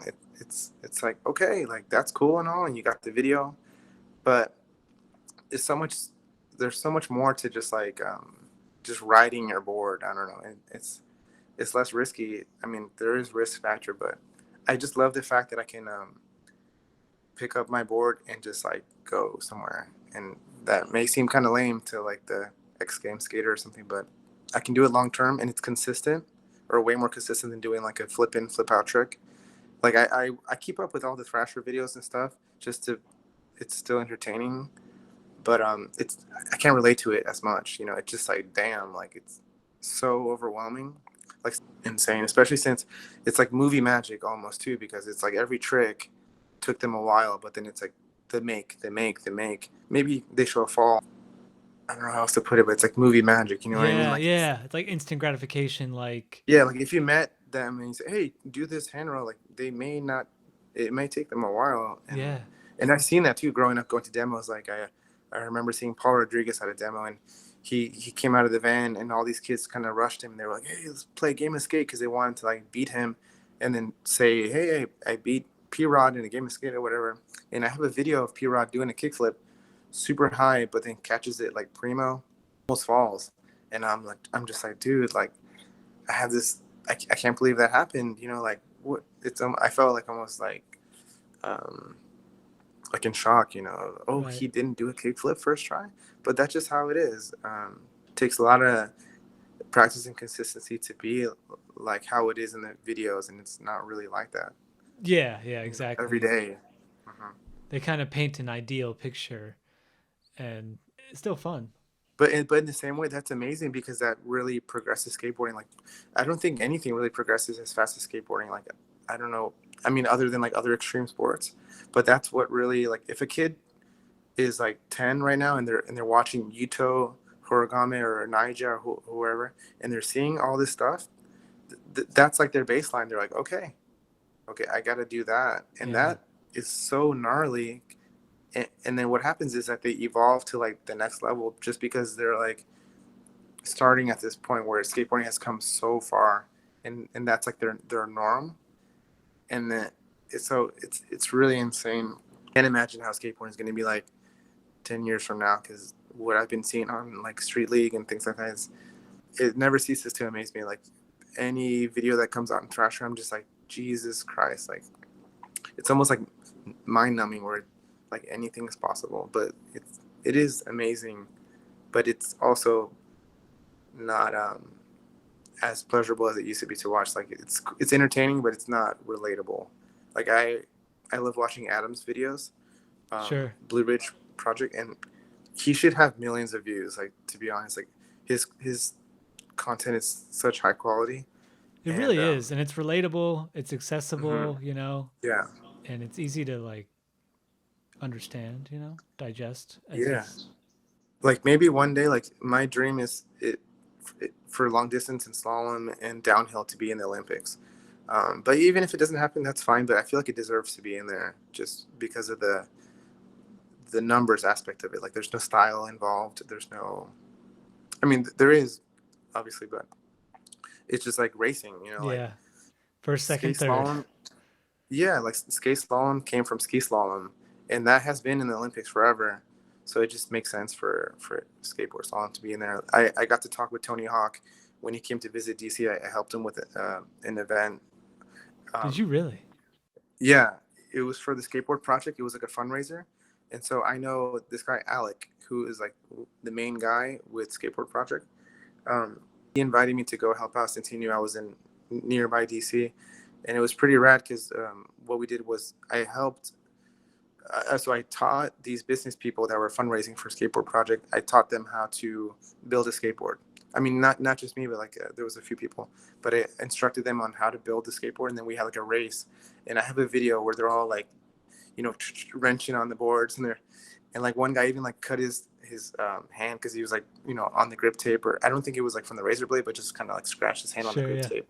But it's pretty funny seeing all these people just like trying to build the board super fast. And then Tony came and made like a speech and stuff, and it was cool because he had like remembered me from when I went to his ramp and I got to skate it. And I had a question for him. I'm like, hey Tony, before you go, I had a question. Do you think skate slalom will be in the Olympics? And immediately he was like, well, we need vert in there first. And I started laughing because of course he would say that because he's a vert skater. Yeah. So that makes sense because it's street and park, and he's 55 now and kind of slowing down, but like, okay, take it back. He's not slowing down, but he's changing the way he's skating, just so he can go long term. He's kind of doing more like technical stuff. Hmm. But I know for a fact if they were like, Tony, tomorrow, can you do Olympics? He'd be like, hell yeah, because that's just the way he is. And he's been writing history, and he wants to continue writing history until the day he dies, just like his documentary. If you haven't seen it, I highly recommend it. It's a good It's one. called Until the Wheels Fall Off. So that's like the perfect title, because that's how he is, and that's how I want to be too. And I think slalom eventually. So he told me maybe, but I think it for sure belongs to be in there along with downhill and LDP. Like that'd be so rad. But if not, it's fine. One It's totally day, fine. I do believe too that one day it'll happen. I have my hopes high as well. I think, like you say, it's like a race is a lot different than tricks, right? And it's actually easier to watch too. So from a spectator standpoint, it makes a lot more Yeah, it's sense. easier to understand. Because Yeah. I know, like with the street in the Olympics, people, I would ask people like, what did you think about it? And they would say, oh, I saw them falling down a lot. They kept falling. So to the untrained eye, they were like, okay, these guys don't know what they're doing. Like they keep Yeah. like falling off their board. Like what's going on here? And like But for it's, someone who enjoys it, the yeah, falls are actually entertaining, right? Because you can see what they're yeah, going for, and you're like, he almost had uh-huh, it, or they almost had it, but they fell off right, here, yeah, they yeah, yeah, slipped out here, or whatever. uh-huh, Um, yeah, I think that's a tricky thing. Like if what they're after is spectators and views, then honestly, something like downhill is probably the best.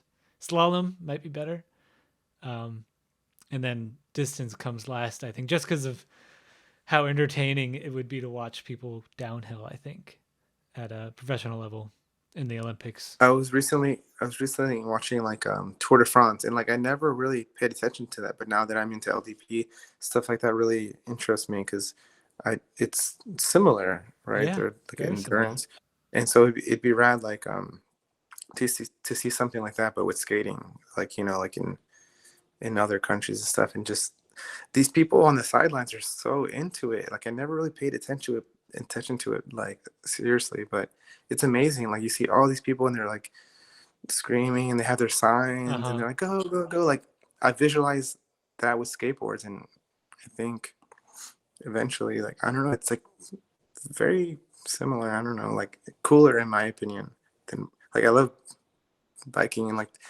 I don't know. It's funny thinking about like how I used to be and how I am now. Like I was gonna wear this hat, like the IDSA one. Yeah. And it's very like athletics. It's very like Tour de France style almost. Like it's like a Yeah. bike style. And like that would never interest me before, but now I'm so into it. And so I feel like a reborn skater almost Yeah. like, and it's like I like, since skateboarding is so mainstream now and cool, like you see Supreme and all that kind of stuff. I like being different in the fact that like I'll be promoting uh, IDSA or slalom, and I've met, like I've shown. Do you remember this guy Ronnie Krieger? He Yeah. used to be on Wooden.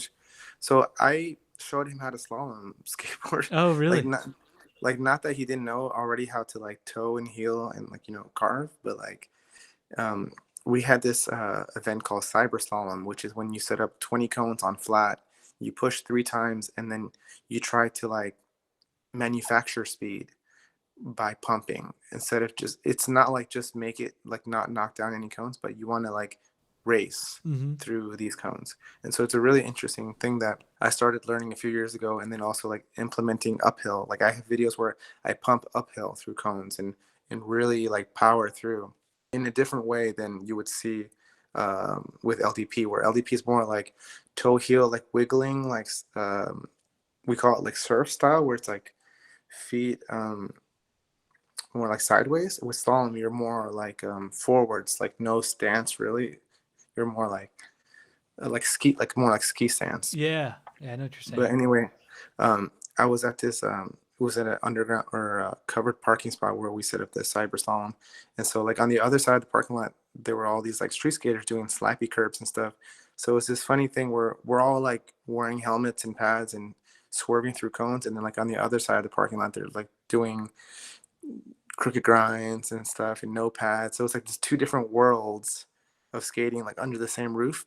And then Ronnie, he came over to me because I had met him through the skate shop, and he was like, "Hey," he's like, "Can I try one of your boards?" And he's looking at it. He's all, "Dude, this is like really trippy." And this is a guy that's been skating like forever. Like Yeah. I grew up watching him in videos, and it was cool to meet him and become friends with him. And then he asked me, "Hey, can I try your board?" And so I said, "Sure. Can I video you?" And he said, "Yeah, that's fine." So I have a video of him going through, like I kind of showed him how to stand on the board and how to move it. And he did it first try. I mean, like I didn't think like it was beyond him at all, but it was just like I never thought in a million years I'd be like instructing a pro skater, Yeah. like how to do a specific kind of skating. You know what I mean? That's so cool. So like I have all these little memories and videos and stuff, and so like sometimes late at night, I'm just looking through all this stuff, and it's mind blowing. Just like the stuff that I've gotten to do. But what's exciting is the future, Mm-hmm. because I've done a lot, but I feel like there's so much more I can do. And it's not, again, it's like, not, I don't want to sound like an egomaniac or something, but it's more so like I just want to keep spreading the stoke, so to speak. Absolutely. Yeah. Yeah. I mean, Like you my big goal is to like get it into like PE class, wouldn't because that now be cool? my new job is I drive a school bus.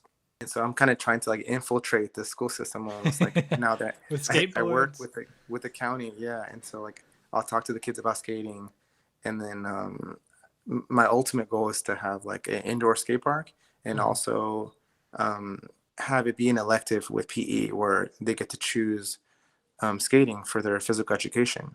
So that's like my big goal, is to like have it be implemented, because I want kids to be motivated to go to school. Because I know for me, I never wanted to go to school because it wasn't relatable. Like the only thing I liked about it was I would get to see my skate friends or look at the girls or whatever. Yeah. Like that was like motivational to me, not the schoolwork, but just to be there looking around and stuff. If I had an option to skate, that'd be so cool. And I know there's programs in California that are similar, but it's more like after school. That's like my other cause. Like I want to do records with LDP. I want to do records with Solemn. I want to continue to skate bowls. Like I used to do contests with bowl skating, and I've won my division in the 30s, which was amazing. Yeah, that's awesome. And I got to meet a lot of pro skaters. But there's like so much I want to do. It's kind of overwhelming to think about it, but it's like in a good way. It it really like fuels my desire to keep going. And whenever I have any kind of like upset or whatever, it's not a big deal because I'm like, my vision is so long term that like any kind of hiccup now is like fine, because I look past it, because I have like a big my perception is like I'm looking at the big picture, so to speak. Yeah. Yeah, it sounds like you are definitely doing a lot, right? You've got a lot going on, with just the skateboard lessons alone. Sounds like takes a lot of your energy, right? And now you're talking about setting records and just continuing sort of this career you've built, and there's a lot to that, and you're doing a great job, right? Like you've inspired me, Thank you. you've inspired many people I know, right? So Thank you. keep up the great work, honestly. Thank you. That means a lot. Genuinely, like when I first saw that hamster wheel of a Strava you posted, I was like, "There's no way this is Oh, real." it looked like a to me like a hurricane, like a Hurricane, tornado yeah, or something. yeah, that was so cool. But so is there, before we sort of sign off here? Is there anything else that we should cover? Maybe it's not even related to distance skateboarding, that's on your um, mind, or I guess the only other thing would be like I really I dig promoting this athletic beer because I've been sober. I hate saying sober because it sounds like so hardcore, but like I haven't drank alcohol for over a year now. Um, and that also motivates me to like keep going, because then it's like one less thing to worry about, because I was never like super out of control or anything like that. I never like had people telling me you got to quit or nothing like that. I just took it upon myself to just stop. sure? Part of it was because during the beginning of the pandemic, I was still living in California, and I started doing Instacart when the skate shop went kind of into the what do you call it, like the quarantine phase, where I started doing Instacart, and I noticed that most of the orders were alcohol. It was like, okay, 12 pack, 6 pack, whatever, and because over there they have like this brand called Bevmo. It's like a warehouse of just alcohol, and I would go there and pick up and drop it off. So I noticed a lot of people during the quarantine were just drinking the situation off, basically. So that made me kind of want to just stop, because I didn't want to like um, I don't know, like it was very eye opening to see that route people were taking, because it's very easy to just kind of drown it out, to be like, okay, wow, nothing's working out here, and it's gonna drink about it, basically. Um, so I kind of stopped for 6 months, but then I started again, thinking like, oh, I'm fine. Like I can have like one beer and just stop or whatever. But I kept having like these situations where like, I wake up and not feel like totally like not super hungover, but just like not feel right, or even just drink one beer and then feel kind of like sluggish or whatever. So then I decided to just stop again. And then I went to a concert, and I felt the kind of urge to be like sip on something while I was watching the show, because everyone else is drinking. I don't know, it almost becomes like a habit of like I want to just sip Yeah, on something. And I had tried to do like those fizzy drinks, kind of like carbonated water or LaCroix or LaCroix, however you say it. mm-hmm. But it didn't taste good to me. I'm just burping, and like I just didn't like it.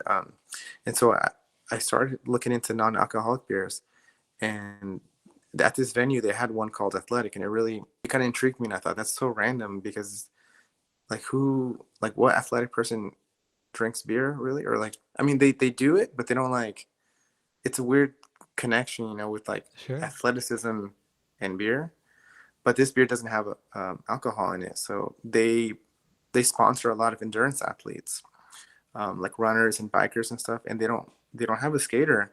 Like I know, like Adam O'Neill's actually, he follows them. He drinks it, but he would be like the perfect like guy to Yeah, he would be to promote perfect. them. So, but I don't know if he wants to, but he'd be like the poster boy.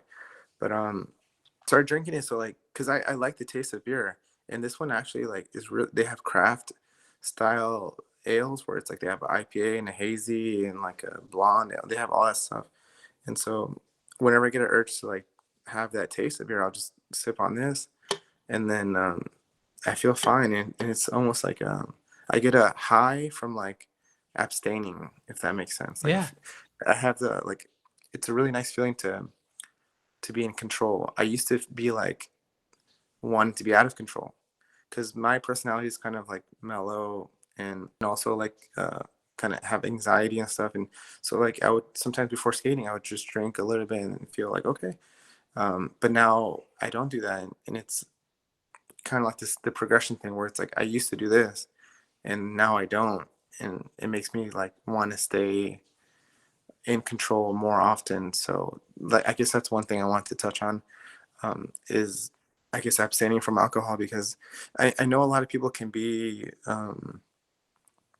keep it in moderation. Like people would tell me that all the time when I would like try to stop and, hey, I'm not drinking for the whole month. And people would tell me, hey, you can still drink, like just take it easy. But I know with skaters, we have this kind of personality where we want to kind of push it, like one more, especially if you're at a bar. It's kind of like a setup. Like now I think about it differently. Like if Yeah. you're at a bar and you're drinking and they ask you, hey, you want another one? It's like, that's like candy to a little kid, almost like, hey, you want more candy? Oh yeah, I'll take more candy. And then they don't really kind of like look into like, how are you going to get home or however. It's just like such a setup, you know what I mean? Yeah. So now I think about things that now I like cringe at going to bars or anything, because I used to be like, oh, I'd go to the skater bar and hang out there and watch the videos and hang out with the pro skaters and shoot pool and drink and stuff, and then like skate there and then like crawl home basically. Like I used to be like that, and now I'm like, I had a guardian angel with me because a lot of bad things could have happened, but I just kind of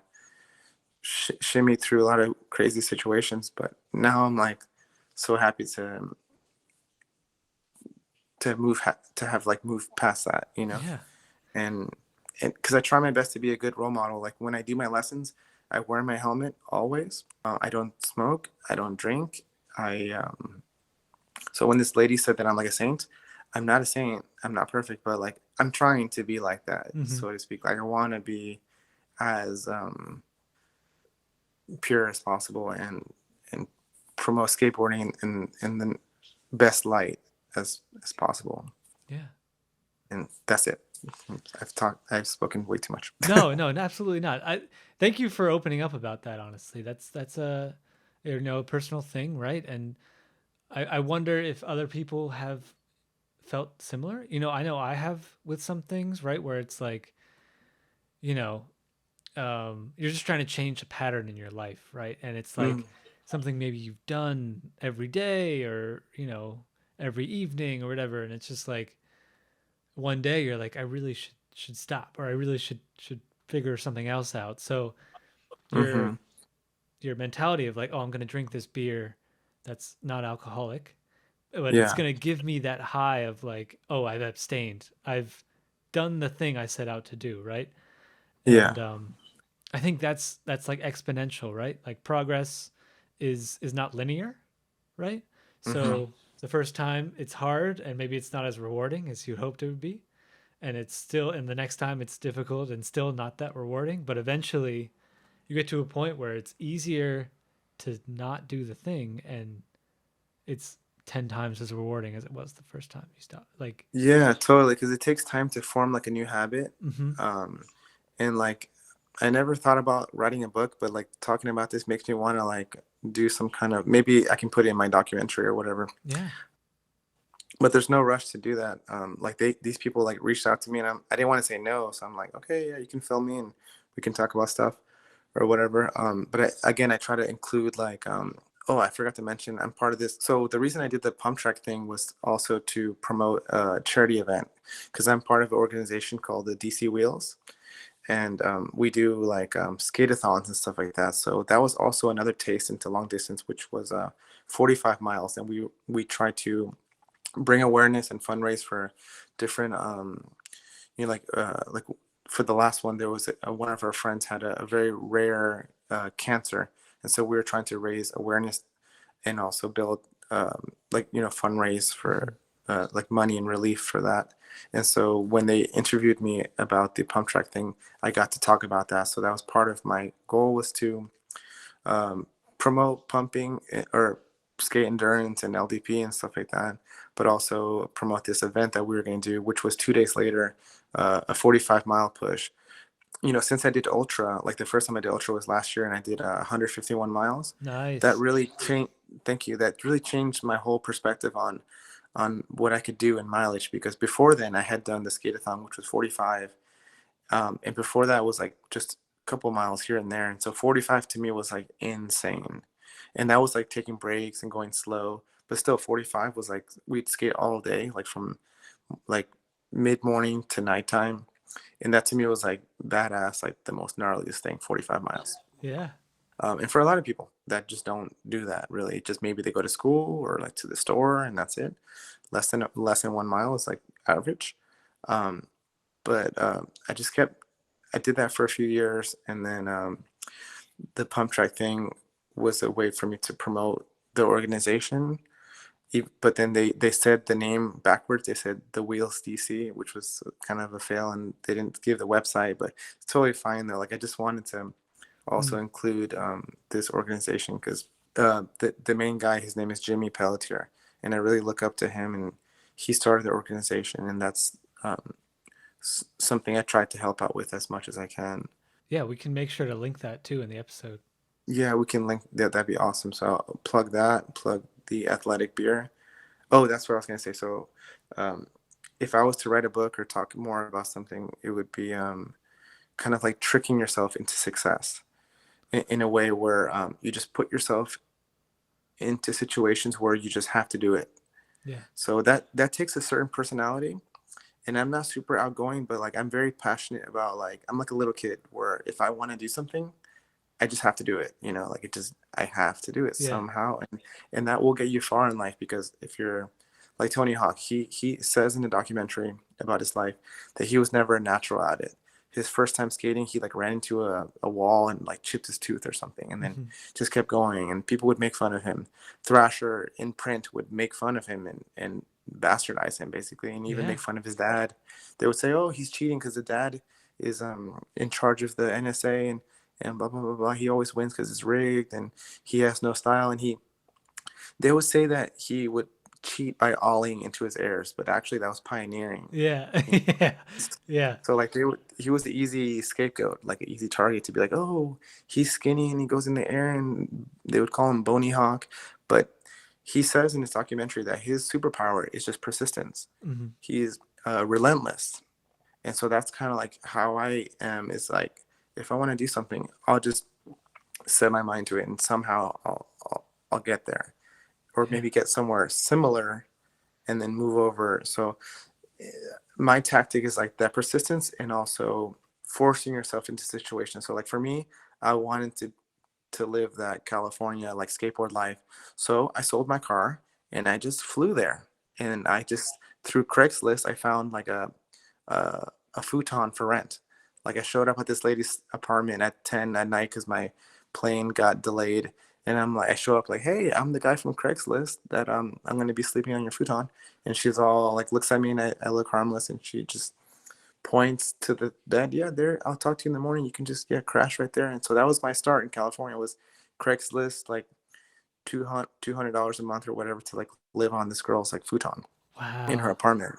So like, and my parents were freaking out because like, where are you gonna stay? I'm like, oh, don't worry about it. Like I figured it out. And so that I just put myself in that situation, Yeah. and then I would just skate everywhere and try to meet people and network. Hey, I'm from Maryland. I'm Mhm. here. I'm here. I'm here. Like, let's do this. And so that's how I've made progress, by putting myself into situations. So like with the no drinking, you also have to like have an alternative, because for me, drinking the seltzer or whatever else like just didn't work out. So then there's a gap missing. Mhm. Like it's like, how can I fill this gap? And so with this athletic beer that tastes just like beer, I feel like I'm almost cheating, except like I don't get like that buzz, but it's a different kind of buzz where I'm like, oh, it tastes good, because I like the taste of beer and craft stuff. So then I feel like I'll have one and I'm like kind of satisfied, like, okay, that's good.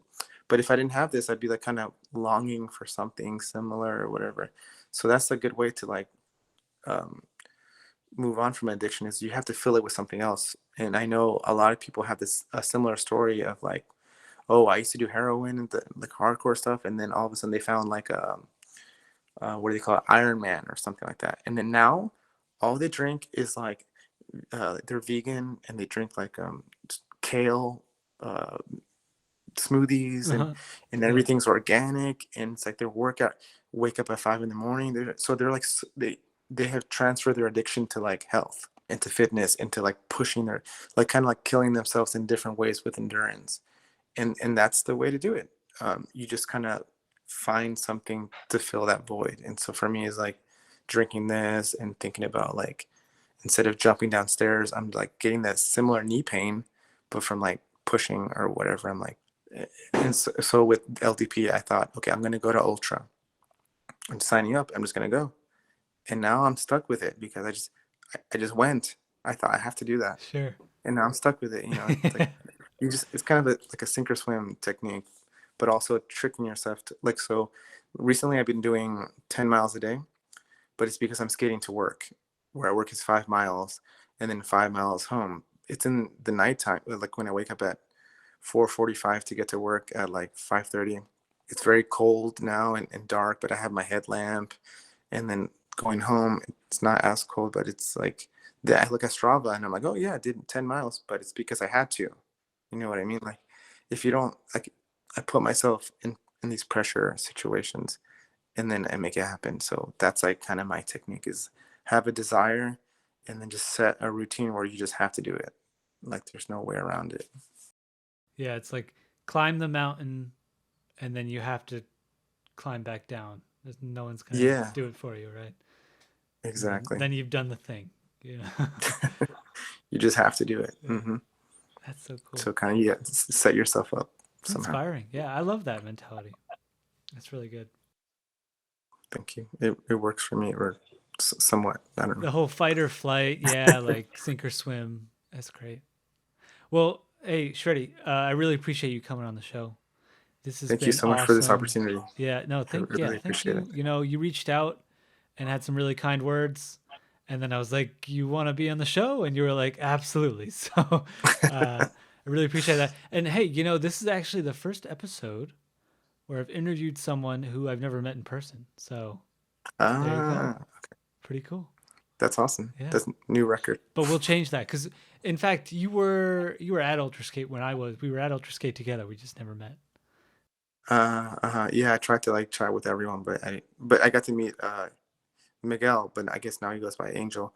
But that was a cool experience. I kind of was trying to pump more than I should have, because I'm like, hey, I want to show these guys like how I pump. Yeah. So even like Jeff from Pantheon, like he took a picture of me where I was pumping, and I thought that was cool because now I know so much about him. But at the time, I didn't know anything really.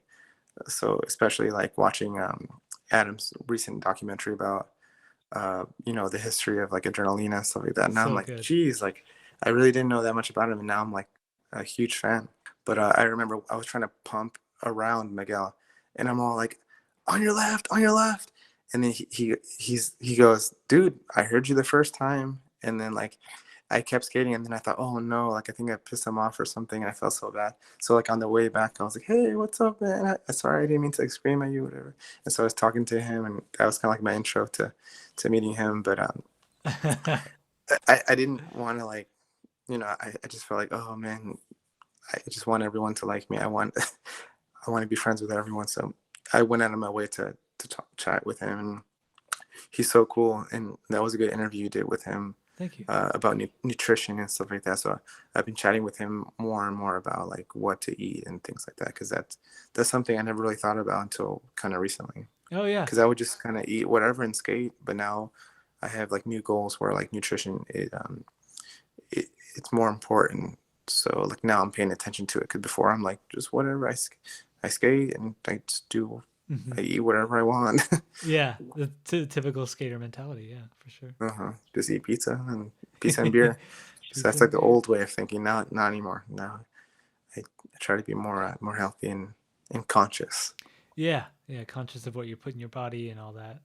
think it's big. Like how he mentions like fuel, like he doesn't say food, he said fuel. Fuel. So that's a rad way of thinking about it. Not food, it's like gasoline, kind of like to keep you going. Yeah, it's energy. Yeah, that you use. Energy, yeah, that's the best way to think about it. Well, thank you so much. Thanks for your time, and can't wait to skate with you again and connect. Yeah, yeah. You'll be doing 200 miles at Ultra Skate. I take it. That's my goal, to do 200. Yeah, let's do it. It's gonna be awesome. Yeah. Yeah, unlike Angel, he's shy about putting it out there, but I don't care. I need that pressure to.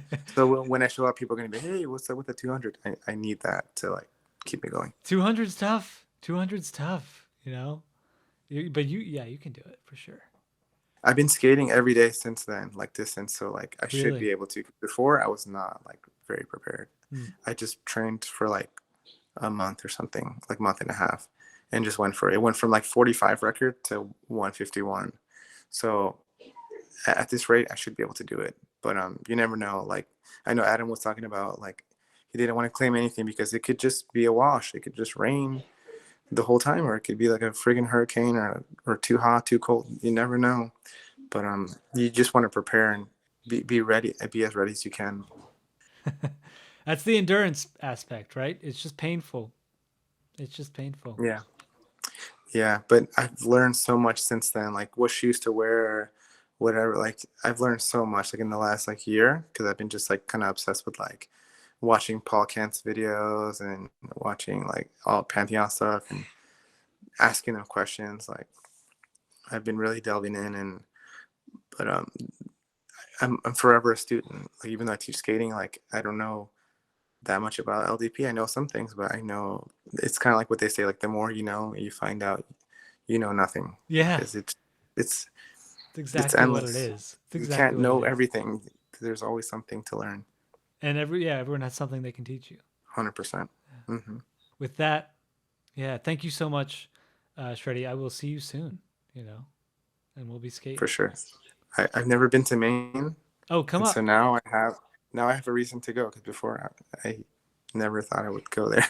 Yeah, any time of year. Summer's best, but any time of year. Okay. Thank you so much and have a good night. Skate in circles for life. Skating in circles for life. Yeah, I'll send you his t-shirt and everything. Oh, sick. I would love that. I'll wear it with big honor.